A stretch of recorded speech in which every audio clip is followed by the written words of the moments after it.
क्या कारण है कि जिस धरती पर एचईसी का कारखाना जो कभी बहुत गर्व किया जाता था। केलांचल टाइम्स, हर खबर पर हमारी नजर।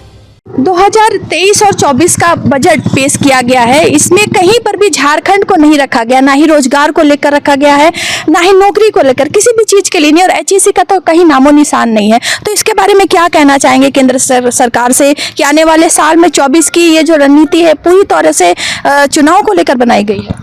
जी, ऐसा है कि देखिए, मतलब झारखंड एक अपने आप में खनिज आपदा से भरा हुआ है और बहुत सारे उपलब्धि हैं झारखंड के, लेकिन अगर केंद्र सरकार इसको अगर प्राथमिकता में नहीं रखा है, गलत बात है। और बहुत सारे केंद्र सरकार के जो नीति है और ये उनका जो विजन है, कारखाने के को लेकर बहुत उदासीन उनका रवैया है। जैसे कारखाना मतलब खराब कारखाने को बंद करना या फिर निजीकरण करना, इसके खिलाफ में पूरे देश में विरोध हो रही है। सरकार को इसमें सोचना चाहिए कि ऐसे ऐसे कारखाने को अगर बंद करेंगे तो आपकी जो गोपनीयता है, जो आप अभी कम समय में कम खर्च में जो आप अभी अचीवमेंट कर रहे हैं, वो अभी अगर प्राइवेट हो जाएगी तो करोड़ों अरबों रुपया खर्च करने के बावजूद भी आप वो काम सफल नहीं कर पाएंगे, आपके साथ बार्गेनिंग की जाएगी। और दूसरी बात है कि एचईसी जो हम इस पे बता रहे हैं कि एचईसी पूरे विश्व में एक परचम लहराया है। जैसे बहुत सारे उपकरण ऐसे बनाए हैं जो कि पूरे भारतवर्ष में कोई नहीं बना सकता है। ये विदेशों में कुछ बनने वाले चीज़ को भी हम लोग बनाते हैं। केंद्र सरकार अभी तक क्या है कि 4 साल से जो सीएमडी नहीं दिया, अगर सीएमडी अगर मिलता तो निश्चित तौर पे एचईसी अभी एस्टेब्लिश करता, लेकिन अभी सरकार की मंशा जो है ठीक नहीं है। दूसरी बात है कि अगर अभी देश में कोई ऐसी आपदा आ जाए या किसी तरह का अगर कोई युद्ध हो तो उस समय एचईसी की जो अहम भूमिका पहले भी निभा चुकी है। और आज भी मैं दावे के साथ कहता हूँ कि यहाँ भी जो काबिलियत है यहाँ के लोगों में, यहाँ के मशीनों में, वो हर समय खरा उतरने का प्रयास करते हैं हम लोग। देखिए, एचईसी का जो अभी स्थिति है बहुत ही खराब, बहुत ही दयनीय स्थिति हो गया है। यहाँ के एम्प्लॉई को, अधिकारी को 15 महीना से वेतन नहीं मिला है, कर्मचारी को 12 महीना से वेतन नहीं मिला हुआ है। दूसरा बात कि हम लोग 90 दिनों से यहाँ बैठे हुए हैं, 90 दिनों से ना टॉप मैनेजमेंट, जितने भी हमारे टॉप मैनेजमेंट के तरफ से हम लोग के प्रति कोई भी किसी भी तरीके सहानुभूति के रूप में भी पहल करने का कोशिश नहीं किया गया है। सिर्फ और सिर्फ हम लोग उनसे मिलने का काम किए गए हैं। हम लोग मिले हैं, हमारे अधिकारी कर्मचारी के जनप्रतिनिधि ही मिले हैं और उनसे मिल करके अपना समस्या को जानकारी उनको दिए, लेकिन हमारे समस्या को न सुनने के लिए तैयार है, न उसका सॉल्यूशन निकालने के लिए तैयार है। इवन हमारे टॉप मैनेजमेंट के अलावा हमारे जो सरकार है, जो केंद्र सरकार है, उनकी भी मंशा हमको अब मुझे साफ नहीं लग रहा है। साफ इसलिए नहीं लग रहा है कि उनका सिर्फ एक ही मुद्दा चलता है अभी, चुनावी रणनीति। चुनावी रणनीति इसलिए बोलते हैं हम लोग कि आपको बता दें कि पिछले 4 साल से हमारा सीएमडी है, लेकिन आपको एक कंपनी को, ऑर्गेनाइजेशन को चलाने के लिए एक गार्जियनशिप का ज़रूरत होता है। जो सरकार की मंशा साफ रहता तो वो 4 साल पहले इसको गार्जियनशिप परमानेंट सीएमडी दे देते, जो अभी तक नहीं दिए हैं। लेकिन इसी जगह कल हमारे गृह मंत्री भी आ रहे हैं देवघर में पूजा करने के लिए, उनको टाइम है।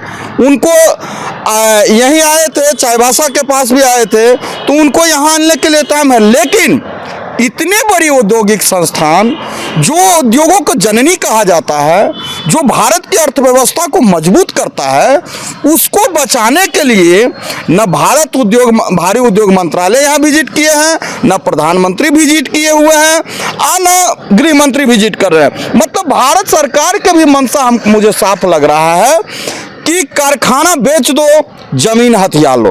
तो इस तरीके से ये जो मंशा रहेगा कभी सक्सेस नहीं होगा। उसका रीजन मैं बता देता हूँ। भारत के जो इंडिया का जितने भी औद्योगिक संस्थान है, उस औद्योगिक संस्थान को बनाने में इस कंपनी को बहुत बड़ा योगदान रहा है और महत्वपूर्ण भूमिका निभाई है। ये सुई से जहाज बनाने वाली कंपनी है।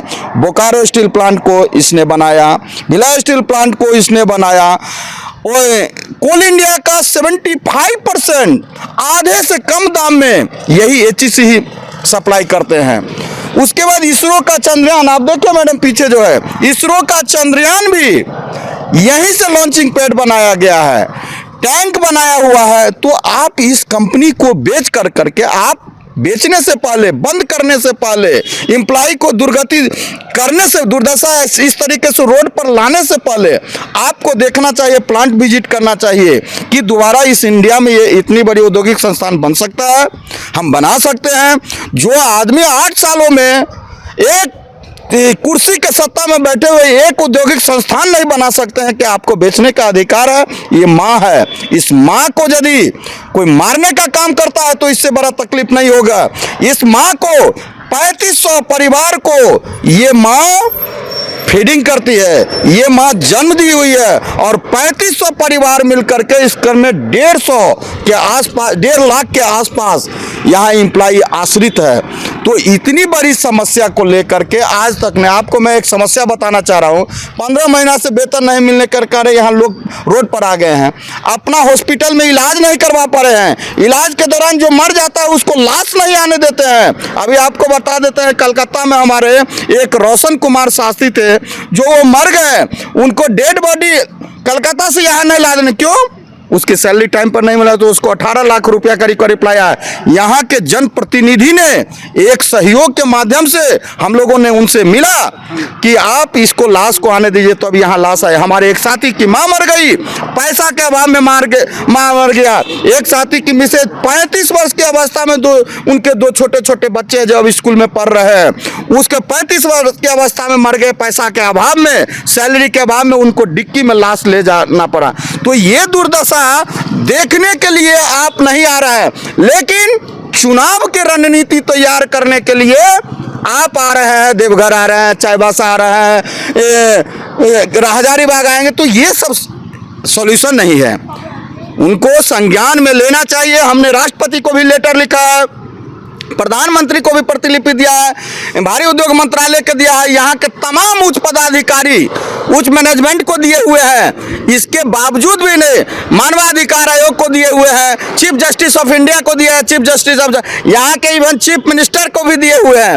आप एक तरफ कहते हैं कि फैक्ट्री को एस्टैब्लिश करने से रोजगार डेवलप करना है, आप रोजगार कैसे डेवलप करिए? आप डुबाने का काम कर रहे हैं तो आप रोजगार डेवलप करेंगे। आप बताइए, आज तक इस कंपनी को एक फंड के रूप में एक कौड़ी, फूटी कौड़ी नहीं दिया गया है इतने बड़े औद्योगिक संस्थान को। अरे ये माँ है, इसको मत मारने दीजिए। यही प्रधानमंत्री साहब 2014 में 13 में आए हुए थे और यहाँ से बोले थे कि गुजरात, जब केंद्र में सरकार बैठी हुई है, गुजरात फर्टिलाइजेशन कॉर्पोरेशन जब स्टेट डूब रहे थे कंपनी, तो मैंने यहाँ से बचाया, सीना चौड़ा करके बोल रहे थे कि हमारे 36 इंची के सीना है, 56 इंची का सीना है, मैं उसको बचा लिया। क्या कारण है कि जिस धरती पर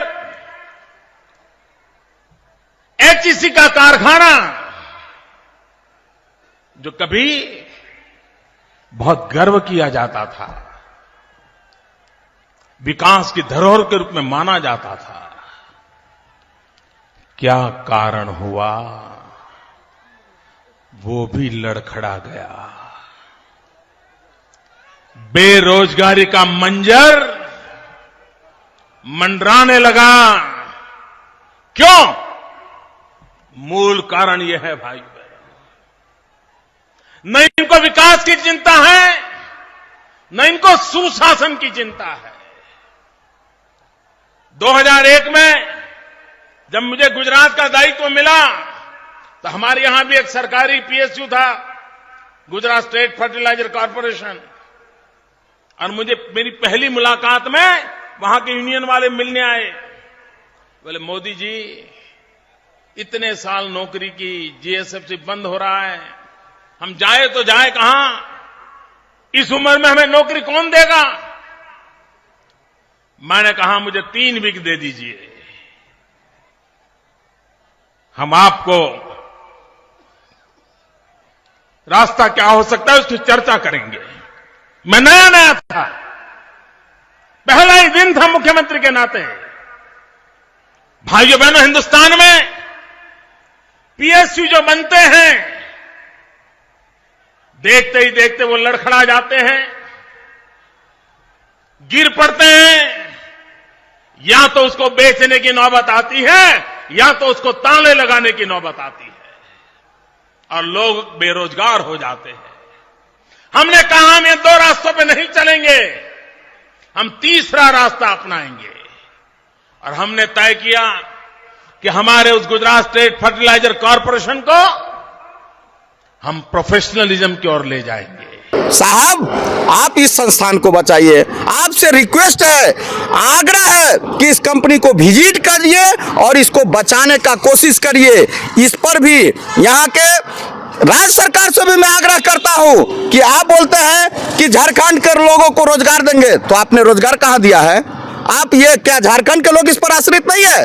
झारखंड के तमाम लोग, यहाँ जो तमाम लोग हैं झारखंड के लोग जो इस पर आश्रित है, यहाँ से 32 गांव है, इस गांव में स्थापित लोग जो रोजगार पाए हैं तो यहीं के लोगों को मिला है। इस कंपनी को ये बंद हो जाएगी तो यहाँ के लोग बेघर हो जाएंगे, यहाँ के जो कॉलोनी होगा, आवासीय परिसर गायब हो जाएंगे। तो मैं यही कहना चाह रहा हूँ आपके चैनल के माध्यम से, चाहे केंद्र सरकार हो चाहे राज्य सरकार हो, फैक्ट्री बेचने का काम नहीं करे। आज स्मार्ट सिटी के नाम पर आप जमीन लेकर के सारे एम्प्लॉय को धोखाधड़ी के तहत आपको मारने का कोशिश किया है। आप क्या स्मार्ट सिटी विधायक लोग रहेंगे, यहाँ के जनप्रतिनिधि रहेंगे और ये जो बेघर हो जाएंगे ये सारे एम्प्लॉय।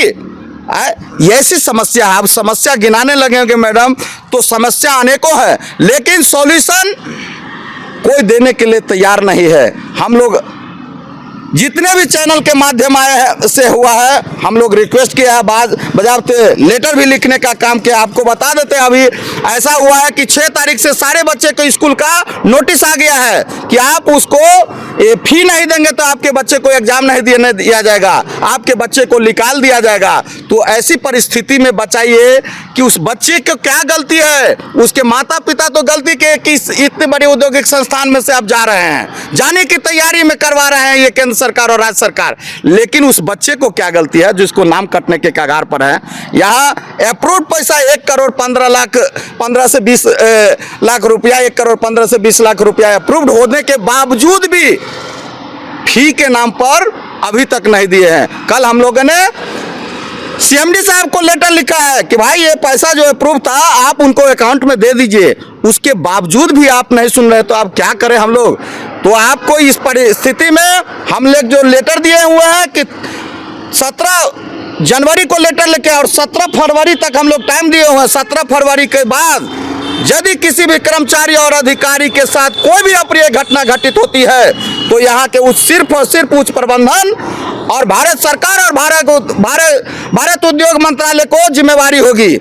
इसलिए मैं आपको कहता हूँ आपके चैनल के माध्यम से कि इतने बड़े लाइफ को संकट में नहीं डाल करके, उनके भविष्य को खतरा में नहीं डाल करके अभी 15 वर्ष 20 वर्ष 25 वर्ष किसी का नौकरी और अच्छे इंजीनियरिंग कॉलेज से पढ़कर आए हुए हैं, इसलिए उनको बचाने का काम करें, डुबाने का काम करें। फैक्ट्री बंद करना ही एक काम नहीं है, फैक्ट्री को एस्टैब्लिश करना भी एक काम है। ये सरकार के उत्तरदायित्व बनती है। चुनावी रैली को इन्हें प्रचार करना है, इसको भी प्रचार करना है। मोदी जी का सपना था make in India, vocal for local. क्या हुआ भाई आपका सपना? इतने बड़ी औद्योगिक संस्थान को आप डुबा करके आप क्या बनाना चाह रहे हैं? आप पकौड़ा तलवाना चाह रहे हैं, यहाँ तो पकौड़ों भी तलवा दिए, चाय बेचवा दिए, क्या नहीं करवा दिया आप? तो इनको देखना पड़ेगा, सरकार की तरफ से हो, भारी उद्योग मंत्री की तरफ से हो, चाहे राज्य सरकार हो चाहे हमारा उच्च प्रबंधन हो, इनको बचाने का काम करें, अच्छा रहेगा उनके लेकर के अभी हम लोग। मेरा नाम प्रेम शंकर पासवान। कि झारखंड में जो बेरोजगारी का हाल है, और अगर बात करते हैं 24 के चुनाव की, तो ये पूरी तरह से जो बजट पेश किया गया है ये चुनावी दौरे को लेकर किया गया है। अब देखना है कि यहाँ की जो राज्य सरकार है और जो केंद्र सरकार है वो झारखंड वासियों के लिए क्या कुछ नया सोचती है। मैं अंशिका, केनांचल टाइम से, कैमरामैन रोहित के साथ। अरे ये कब भैया ऐसे वीडियो देखे जा रहे हो? तनका सब्सक्राइब कर लो और हाँ घंटा का बटन जरूर दबाना, तब हमारे वीडियो का नोटिफिकेशन सबसे पहले मिलेगा। यहाँ वहाँ का देखा तो हम तो क्या ही कहते हैं, जल्दी दबाओ।